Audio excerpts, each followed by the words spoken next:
This. Hello. What's up, guys? Welcome to the office. I did a lot of listing last night and I sold a bunch of stuff, so I'm pulling the sales that are in my office, and then we're gonna go to the shed and pack everything up and grab the rest of the sales. All right, everybody, welcome into the shed. I've even got my ring light set up today so I can show you guys all the sales that These I'm gonna go over real quick that are already here because most of these were in my office, so I already pulled them. This Oliver & Company laser disc, unfortunately, I made a mistake and I listed it as an auction, starting at like $4.99 or something like that, and I got one bid, so I sold this one, which it should have been listed for like $49.99. So I'm taking a little bit of an L, but that's okay because I've already sold a couple other laser discs for like 30 and 40 bucks. But disappointed in myself for messing up that listing, but that's going out today. Next up, we have this tap and die set. I actually got this in a bulk buyout a long time ago, and I don't even remember what the name is. I'll pop it up on the screen, but it's this old vintage tap and die set right here with like all the pieces. I listed it for $300 because the comps were kind of all over the place and really crazy. Some vintage tools are worth a lot of money. Someone sent me an offer the other day for $200. It was actually yesterday they sent me the offer for $200 and I accepted, and they finally paid this morning. Next up is this Magnavox DVD combo unit with the remote right here. This one sold for $199 plus shipping. It was from my recent buyout video where I bought all that stuff from that guy. So if you saw that video, this was in it. This one sale pays for everything that I bought there, which is absolutely crazy. These were all units that I listed yesterday. Somehow, again, these got taken off of my main eBay store and they weren't listed, but they've been sitting in the shed. So of course, I relisted them yesterday, and they all sold for full price. The Toshiba sold for $89, the VHS sold for $59, and I believe the Sony sold for $79. It's old Gatorade. Old Gatorade? It's old Gatorade. Oh, okay.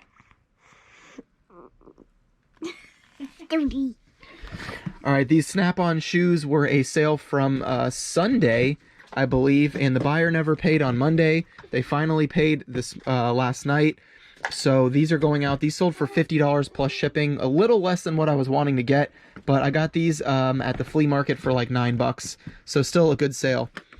These teaks, though, I pulled these last night just because I was so excited. I picked these up at a Goodwill over by Joey's house on my way home from thrifting with him one day. I was by myself, and I walked in and I found these on a new rack they had just brought out for $4. And it was crazy because they had like Brooks running shoes for like $25 behind the glass. And then these just came out with a $3.99 price tag on them. I listed them super high because apparently it's a rare colorway and it took a while to sell, but they just sold for $217 on Mercari. Great sale. And then these Brooks Adrenaline 21s right here. This was in a bulk buyout that I did with a bunch of shoes and in really good condition. I listed them for $59. They've been sitting for a while. We finally settled at $40 and I took it $40 plus shipping. Not too bad. All right, another item that already sold from that bulk buyout that I just did was this Guitar Hero World Tour guitar. You saw him kind of opening it in the video, but you didn't actually get to see him show it to me because my GoPro wasn't angled to where he was. But this was in that buyout. It's a brand new guitar in the box with the dongle, and I listed it for $139, and someone on Mercari sent me a $128 offer, and I accepted that. So another item that's pure profit because it was from the same buyout as this Magnavox right here. Next up is these Hoka Arahi 4s I sold on Mercari. This was actually a pickup from the flea market for myself. I paid $6 for them, and they actually were just a little too uncomfortable for me. There they are.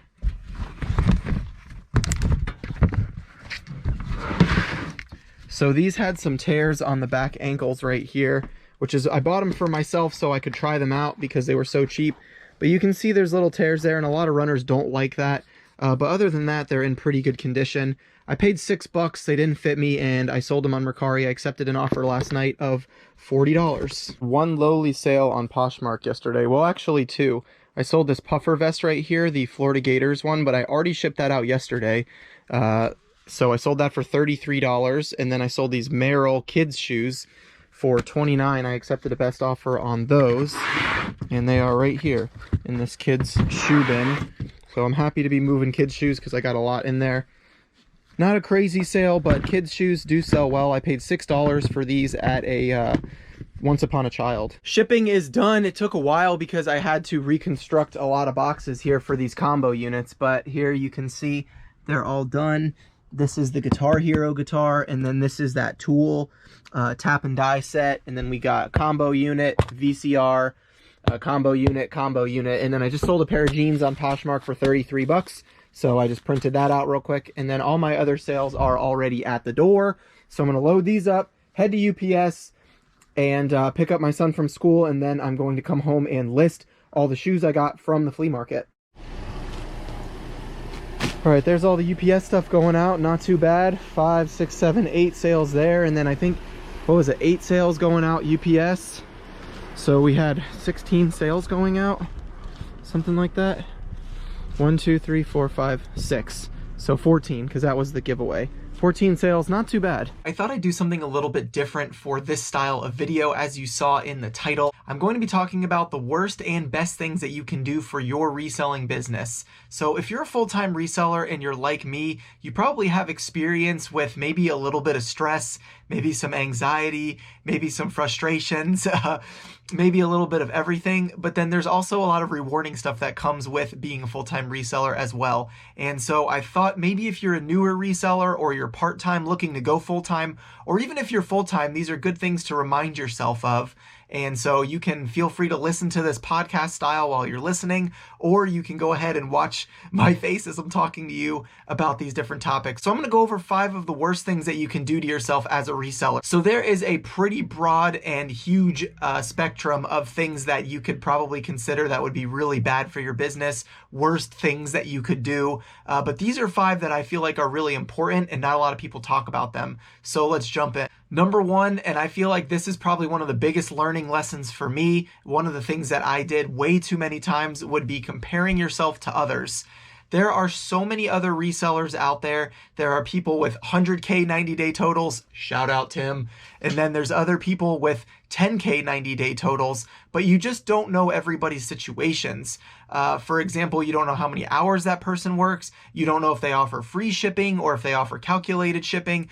You don't know how much they're paying for stuff. You don't know where they're buying it. You only see filters on social media. You don't see the true them. You see people putting misleading posts, package pictures, package stacks with no context, no amount of money made, no net sales, no gross sales showing the differences between the two. Or you could have 50 packages going out for gross sales of $500, or you could have 10 packages going out for gross sales of $500.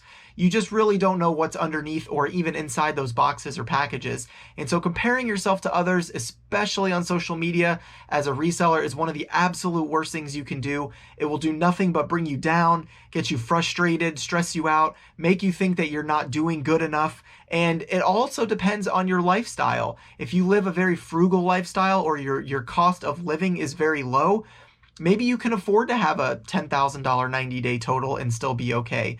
Maybe your spouse works full-time and you have another source of income coming in. Maybe you're like me and I'm the sole provider for my family, so I have to do whatever it takes to make as much money as possible to make full-time reselling work for me.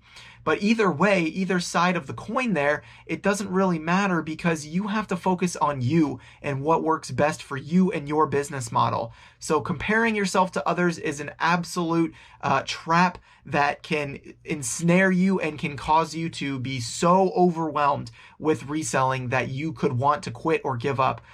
Do not compare yourself to others. Run your own race. Work as hard as you can, do the best that you can, work the hours that you can work, thrift the hours that you can thrift, list as much as you can list, and do your best. Now, as far as listing as much as you can list, there's another caveat to that. That would be like, don't make excuses. You know, if you see someone that has a 90-day total of a lot of money, they're probably putting a lot of work into their business. If you're a full-time reseller and all you do is thrift, but you don't come home and list that stuff, then you're probably not going to have the same results. So make sure that you're putting in the amount of work that needs to happen to create the results that you want. So with that being said, that kind of steamrolls into the next topic of the worst things that you could do for yourself as a reseller, and that would be buying things that you don't like selling. Now, for me, I'm an all kinds of things reseller, if that makes sense. I like to buy anything that I can make money on, from glassware to clothing to shoes to video games. But some people just don't like listing clothing. Some people don't like providing measurements. Some people don't like flat laying stuff on the ground. Some people don't like storing that stuff. So it takes a really disciplined reseller to make sure that you're only selling stuff that you are confident that when you bring it home, you're actually going to photograph it and list it. I myself am a big proponent of being disciplined in this area because I've found that I've picked up things just like this right here. Sitting on my desk, I have four sealed VHS movies that I bought for 25 cents each. I scanned them and they have decent sell-through rates, but nothing crazy. And for whatever reason, these are still sitting on my desk and I have not listed them. It only takes a couple pictures. I don't know why. They're easy to store. They're easy to ship. It should be easy money because they're sealed tapes. And I've already looked up the comps. Why have I not listed them? I don't know. But there they are, still sitting on my desk, which is the reason why that's about all the VHS tapes that you'll find in my shed. I don't really have any other movies or anything else. I haven't found any of the grails that sell for $500, $1,000, $10,000 for a VHS. If I find one of those, you can guarantee I'm going to list it. But for some reason, I just can't get myself to bring them. They just sit on my desk. And I mean, maybe it's because I only have $1 in all four. I'm not too stressed out about it. But either way, don't buy stuff that you know you're not going to list. I know tons of resellers that have done wholesale buyouts for me, as well as offer to buy stuff from them because they just don't want to list it. I know people that have bought 50, 60, 100 pairs of shoes from the thrift store, and they're willing to sell it for a loss to get it out of their house because they know they're not going to list it. And to me, that is mind-blowingly crazy. Just have a little bit of discipline, and maybe this is the video that you need to tell you to do that. If you love selling shoes like Flip the World or Rinzi, just sell shoes. Be a Dalton, be a Flip the World, be a Rinzi. Stay disciplined in your craft. Buy something that you know you can list, that you can store easily, and sell those. If you love selling t-shirts and pants and jeans, stick to that category. If you like selling toys, don't stray from that if you have a good thing going. If you like being an all-over seller like me, stay disciplined in everything that you are listing. I'm sitting here in my office as I've been doing listings all day, and I'm being disciplined to have all that stuff. And once it's listed, it gets organized and put away in my shed. And if you need help with organizing or motivation for that, a couple of videos ago, I made a video where I did just that and I organized my entire shed. Shout out to Matt for helping me with that. But it's very important that you don't buy stuff that you're not going to list when you get home. The next topic is kind of bunny tailing off. Is that the right phrase for it? Bunny tailing? Coat tailing? I don't know. The next topic is death piles. Don't buy stuff that you're not going to list because then you build up death piles. It's not just about buying stuff that is profitable, because I know people that pick up profitable stuff all the time and then it just sits and sits and sits, because one of the reasons a lot of resellers have fear of missing out, or FOMO, and all they do is they want to go thrift. They want to go get that treasure hunt, that adrenaline rush, and they want to just have that feeling of finding something good. And even if they found something good, they're not going to come home and list it. And that is just insane. You got to be disciplined in that area. You have to not build death piles. Now, am I against having more inventory than more inventory to list than not? Absolutely not. Rainy days, sick days, snow days, just busy days where you couldn't get out and do anything, and then you have inventory to list. I'm all for that, but I'm also all for listing and being disciplined in those categories and topics as well. As far as death piles are concerned, one of the best ways to get through a death pile, if you have one, is to pick a number every single day and decide that from that death pile, even if you're going to still thrift, from that death pile, you're going to list at least X amount of items. So you're going to list 3 items a day from that death pile, even if you are going to go out and thrift. And eventually you can find out that, let's say you have 100 items, it would take you 30 days, 1 month to get through that entire death pile. That doesn't seem like that much time for the amount of stress and anxiety that death piles give a lot of people. They just pick stuff and they throw their Goodwill bags into that death pile, and then they don't look at it anymore. And for one, you're leaving money on the table, because that's stuff that could sell, especially depending on the season, the time of year. Q4 is in effect right now. People are buying Christmas gifts. If you are doing retail arbitrage or you're finding new in the box stuff or anything like that, then you're not listing it. You're missing out on those dollars. I've seen a lot of resellers get hurt mentally because of death piles from having stuff that they just are so overwhelmed they just want to start over. And that's no way to run a reselling business. There's no proper way to run a reselling business because everybody's is different. But I can tell you the death piles is one anomaly in everybody's or factor in everybody's reselling business that they should not let get carried away. It's very important to not build up death piles. You don't want to have those lying around building up.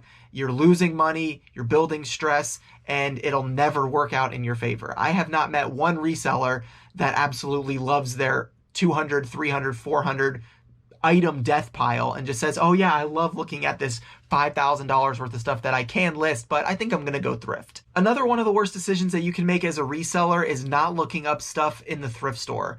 Okay, if you are a seasoned reseller and you have experience selling in certain categories, eventually you're going to get to a point where you just know something's going to sell.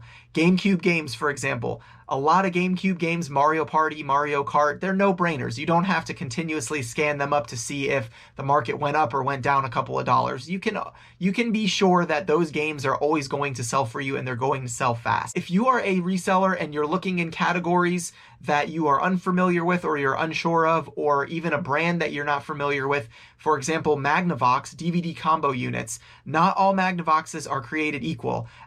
I sold two different Magnavox units yesterday, one for $199 plus shipping and one for $60 free shipping. Now that's a big difference if your thrift store's charging $19.99 for a Magnavox and it's a $60 free shipping unit versus the $200 plus shipping unit. So you have to know the sell-through rate, and don't be afraid to take that extra time because it's your money, it's your business. Those are the things that play a big factor in how much money and how successful your business is going to be. So I feel like that sell-through rate is very important. Hustlin' Hooks and a few other resellers are very big on sharing this on their channels, and I very, very, very much encourage you to do the same. Don't just sit there and pick up stuff and not look it up. Joey Bada Bing, if you're watching this, you're probably laughing because we were in one thrift store and he was looking up every single item. And I was like, Joey, I'm never thrifting with you again, because he was picking up stuff that for me, I would know if I would pick it up or not because I've sold it enough. But for him, clothing is a newer category for him and he hasn't been selling it as long as I have. So he's doing his due diligence, and I actually respect him a lot for doing that, because even though we were in a hurry, something that I knew I wouldn't or would pick up, he's actually looking it up and doing what he's supposed to do. If there's only 5 listed and 0 sold, even if it's a good price at the thrift store, it may not be worth picking up. If there's 5 listed and 50 sold, it's a no-brainer. As far as sell-through rate is concerned, sometimes you'll come across things that you just find that are not listed on a platform. There's no active listings or no active solds or both. Or you will find that there are different comps on different platforms. For example, you may find that one pair of shoes has a $39 average comp on eBay, but then it has a $59 average comp on Poshmark. Sometimes there are different buyers on different platforms, so don't be deceived by just eBay either. A lot of people use eBay for comps, but you can find great comps on eBay, Poshmark, Mercari, and even Facebook Marketplace and other platforms like that. So make sure that you're looking up items and you're not skipping the sell-through rate. It's very important. You want to make sure that on average, the items that you're picking up have a higher sold rate than what's listed. So again, if there's 10 listed, 10 sold, that's a 100% sell-through rate. If there's 5 listed and 10 sold, that's a 200% sell-through rate. If there's 10 listed but 5 sold, that's only a 50% sell-through rate. So make sure you're keeping those in mind depending on the price that you're paying for an item. If it's a long tail item and you're not afraid to wait and play the long game, go for it. But if you're looking for fast movers and you're picking up a $4 shirt that may only sell for $15 and there's a 50% sell-through rate, I'm sure you can find something better to spend that $4 on than a t-shirt that might sit for a while. Lastly, the 5th thing that I'm going to tell you that I think is one of the worst decisions you can make as a reseller is not telling people what you do. I cannot preach this enough. I try to share as much as I can, But being a reseller gives you freedom to do what you want to do when you want to do it. And that is something you should be proud of. You should be proud of your eBay numbers. You should be proud of your Poshmark numbers. If you're full-time or part-time, you should be proud of how much money you're making. If you are staying disciplined in your business and you're treating it like an actual business and not just some little hobby to maybe pay your light bill, then you should be really proud of your business. Maybe even that's all you do is it pays your light bill. You should still be proud of that. And I think a lot of resellers are afraid to tell people what they do because they don't want to be frowned upon. They don't want to be thought of as a hoarder or a trash collector or anything like that, or stealing from the poor by buying from Goodwill. And you know what? Those types of people are the 0.00001% of society that are way off and they're way wrong. So please, please, please, if I could tell you anything in this video and you take away anything, it would be this one right here. Tell people what you do. The last 2 videos that I put out where I was sharing that haul that I got where I bought all that stuff, I've already sold over 4 items from that deal for a lot of money, way more than what I paid for everything. And I paid the guy more than he was asking. How many times has that happened to me where someone's reached out to me and told me that they have stuff they want me to sell because they know I'm a reseller? Even commission style stuff where you sell something for someone and you split it 50-50. Sometimes if the price is right, it might be worth it. But I've had more people tell me that they have stuff or just give me stuff. Friends from high school that I'm not even really in communication with have reached out to me and have given me stuff for free or have sold me stuff before. And then they also buy stuff from me. I had one guy buy 2 pairs of Air Jordans from me for like $225. And then when I pulled up to the sale, he gave me a whole bag of clothing that he doesn't wear anymore. And he's like, you can have this for free. And so it just goes to show that there are good people out there. Most people would be really excited to give it to you rather than to donate it to Goodwill. So definitely don't be afraid to tell people what you do. You don't have to go around screaming, I'm a trash collector. But you can definitely tell people that you're an online reseller, you're in the e-commerce business, you flip things for a profit. Gary Vee does it all the time. You think that he cares what people think? No, and neither should you. All right, moving on to the 5 best things that I think you can do for your business. And that would be, the end of 2021, the beginning of 2022 as we're starting a new year. These are 5 things that I think that are really important to end the year strong and begin the new year strong as well. The first would be invest in your business. If you are in a place where you need more space, go get a storage unit. If you are printing your labels on a printer with ink, buy a label printer. If you are a clothing seller and you've got piles of clothing in your living room, go to Sam's Club or Costco or Walmart and buy bins and label your stuff. There are so many little things that you can do that will make your business so much better and so much more efficient. Get boxes, order extra boxes from USPS. I could just spit off things all night here as I'm talking to you guys right now about different things that are so important on how you can invest in your business. Upgrade your eBay store so that you can have more listings. Buy a virtual assistant that can share your Poshmark closet for you so you can get out there and source more and list more. Find your daily schedule that works for you. Get a calendar and put out different things that you need to do. There's so many little things that you can do that will make your business so much better than trying to keep it all in your brain. A lot of times I try to do everything with the knowledge in my head and then I forget something and I get stressed out and I freak out, I get overwhelmed, I get anxious. And I can tell you by making those small decisions to invest in my business, to buy a GoPro even and start using that instead of recording on my phone so that I can have completely different access when I need it, to having a quality microphone for when I do my podcast with Joey and Josh called the Triple Thrift Podcast, or to just have the ease of knowing that I know where pretty much everything is because my shed is organized the way that I like it. Maybe faster internet. Maybe you need to upgrade your internet speed. Maybe you need to start making YouTube videos. There's all sorts of stuff that you can do, but believe in yourself and invest in your own business. It's extremely important to have that success that you want. Now, this next thing should go without saying, but it's list every day, especially if you're a full-time reseller. My buddy Dalton put out a reel on Instagram, and you can go check it out on his Instagram page called Dealing with Dalton, or his YouTube page. It basically just says, this is one hard pill to swallow. And the fact of the matter is, if you're not listing something every day, you really need to rethink your business. You should be able to list 1 to 5 items a day if you're a full-time reseller without even thinking about it. Unless you are the type of reseller that is very disciplined and you go sourcing and then you clean and you list and you photograph and then you, or you take pictures and then you list. That's how Tim Osborne the Thrift does it. And sometimes he'll list 90 to 150 items in one day. But that's because he's prepped it one day, he's photographed it the next day, and then he's listed it. And that strategy works for him.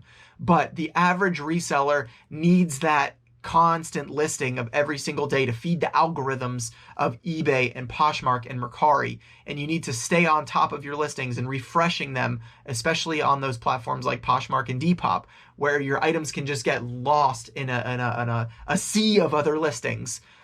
So if you are listening to this, if you're watching this, you should be listing 5 items a day. Even if you're part-time, you should be listing a couple items a day. If you're a part-time reseller, you should be able to work your full-time job and come home and list 1 to 3 things and not have a problem with that. Usually there are things that are easy to list. If you have video game controllers, this is bomb, 4 pictures, and then you post it. It takes you 30 seconds to a minute. Have that discipline for your business if you want to see it succeed.